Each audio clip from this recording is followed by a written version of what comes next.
Hi, so I'm Chris. I work at a company called Orange Barrel Media, more about that in a minute. And I manage production systems. So let's talk about that. So it says situational awareness. So real quick, what do I mean? So it's good to measure things. I think we all agree. What's better is actually knowing what's going on because that way we can make better operational decisions. And it turns out that this is pretty hard in where I work because we have this nationwide network of information kiosks. So these are in about 20 cities throughout the US. They're about this tall. They have touch screens. They provide free Wi-Fi, emergency call buttons, wayfinding, things like that, information for residents. We put them in the cities for free because we can run ads on them and share the revenue with the cities. So these are really useful, but they're also very complicated, and it's also very important that we keep them running. So just by the numbers, we have 680 units. It's actually now up to 700. And that means we have nearly 1,400 touchscreens running apps that need to be running. And those make, and in total we have about 3,000 devices that we monitor because it's not just the touchscreens, it's also the cellular routers, the security cameras, the computers themselves, and other electronics within the kiosk that we need to keep an eye on. And that means we have about 3 million time series in our Grafana Mimir cluster. And we just love measuring things. It's super fun when you have this platform on cities across the country. So here's an example of what we can measure. I can't see very well, but raise your hand if you think you know what this is, what's happening here. Okay, good, no hands. I'll give you a hint. This is ambient light levels in various US cities. And the cities are marked in red, and the peaks kind of follow those yellow arrows. And if you haven't guessed by now, this is April 8th, 2024, and that's the ambient light sensors on our LCDs that normally balance the backlight. Then they're seeing an eclipse. So we got to, with one line of PromQL, watch an eclipse march across the country. So that was really fun. But that's not what we need to measure. So what do we need to measure? We need to measure all the way from machine to experience, and that gets kind of tricky. I'll kind of explain. So in the middle, you'll have your operating system and your apps, and we all know there's plenty of help for that. I've actually learned a lot about that today and yesterday, and so you generally can find plugins that help you with that, profiling, node exporter, all that kind of stuff. When you go down towards the machine, it gets harder because there might not be the plugins. You get some weird APIs, like how do you instrument a cellular router that someone made? If you go in the other direction, it just gets weird because we're talking about content and usability. These things aren't even well defined, and they're sometimes not even measurable. So I'm just going to go through a couple examples today on how we approach this problem in our kiosks and how we measure all the way from machine to experience to kind of get a better idea of what's going on and what we should do about it in the field. So how do we do it?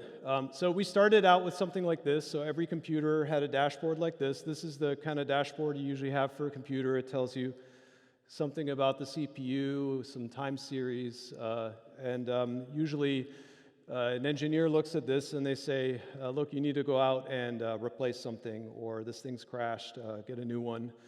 And Grafana can tell us really actionable things like the system CPU IRQ time is 127, but it won't tell us whether ads are playing or whether a user is having a hard time pulling up the transit app. Today, it looks more like this. So we have this nice dashboard, and everything on this, every little indicator earned its place. Every time, everything you see here, at some point, someone had a problem and said, I wish I could see when the touchscreen is overactive, or how many times the thing had to reboot itself. So everything here kind of earned its place and is looked at by not just engineers or SREs like myself, but folks who are in the field opening these things up, replacing parts, or even folks who have the job of taking pictures of the kiosks to show them off. And so a dashboard like this kind of spans that entire spectrum, all the way from machine to usability.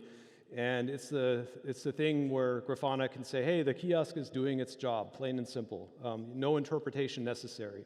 So some examples about this. So for example, we check content on nearly 1,400 screens. So this means we know whether it's stuck, whether it's blank. So if a bad software update rolls out and everyone sees a loading spinner on the sidewalk, we see it here. And we're actually just looking at the pixels like this. So we have our display hosts, and we take screenshots constantly, and then we run them through image magic, and we extract things like the RMS change in pixels from over time, and the density of edges in the image. And then that goes into Node Exporter and shows up on these dashboards, and if it doesn't look good, a little alert shows up in Slack, and we know that, hey, this kiosk has a stuck screen, or a lot of kiosks have a stuck screen. You probably deployed something bad. Another example here. Oh, forgot that cue. Yeah, Grafana can now tell us you have content problems. And it can tell us that at scale, which is neat, right? You have content problems on 20% of your fleet, for example. All right.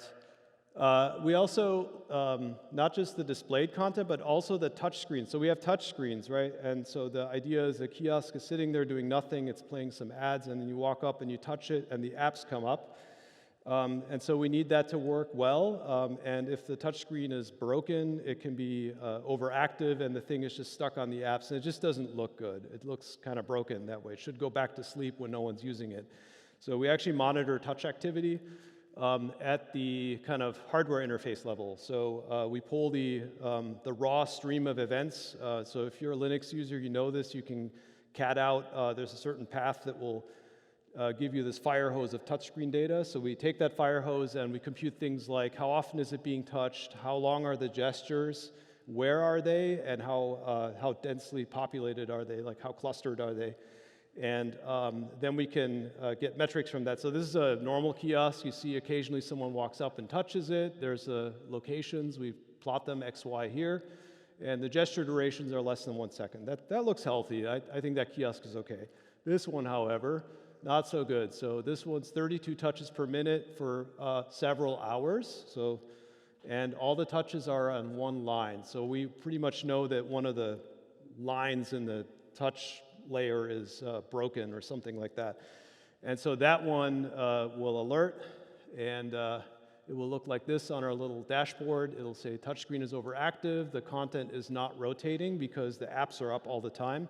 And Grafana can now tell us you have content problems because your touchscreen is buggy. And so now we have a better clue. We can go out there with a new touchscreen controller. Finally, there's some things you just can't measure remotely, but we do that anyway. So I'll give examples. So we have this kiosk. Grafana says, it's all good, everything's green. Then you show up and it looks like this. So this one literally has a bullet hole in it, and this one's heat damaged. So that's not good, we don't want that. And then the other kiosk, come on, click, oh, there we go. Grafana says, hey, the router is offline. We say, okay, that happens. We'll get out there later with our new router, maybe an Ethernet cable or something like that, but no worries, it happens, we'll fix it. And we show up and it looks like that, a car hit it. A router is offline, you're right about that, but we kind of had to show up with something other than a router, right? And so our last defense, when all the cool metrics and all the analyzing of data fails, is our field technician team. We have about 30 people throughout the country, and they drive around and walk around all day, and they walk up to the kiosk, they clean off any dirt, they operate the kiosk like we would expect a user to, and they make reports via a mobile app. Those reports, I mean, this is a really low tech, but we just have a Postgres data source, hooks right into the application database, and it lets us make a nice map. And so right here, we can see which kiosks were checked, which ones are flagged with problems. And when a kiosk is flagged with a problem, it goes into a channel that the tech supervisor sees, and they can dispatch some help to take care of it. And what Grafana does here is it puts the human observation on the same pane of glass as the technical observation. So you can go all the way from some low-level CPU thing up to the actual user experience. And that way, Grafana can tell us something like, hey, you have content problems, your touchscreen is buggy. Also, Matt showed up and it was cracked, and he couldn't fix it. And that's pretty much it. So my takeaways are, like, for this kind of thing, like, really talk to your stakeholders, work backwards from what they need to know, and be really creative with how you measure things. Thank you.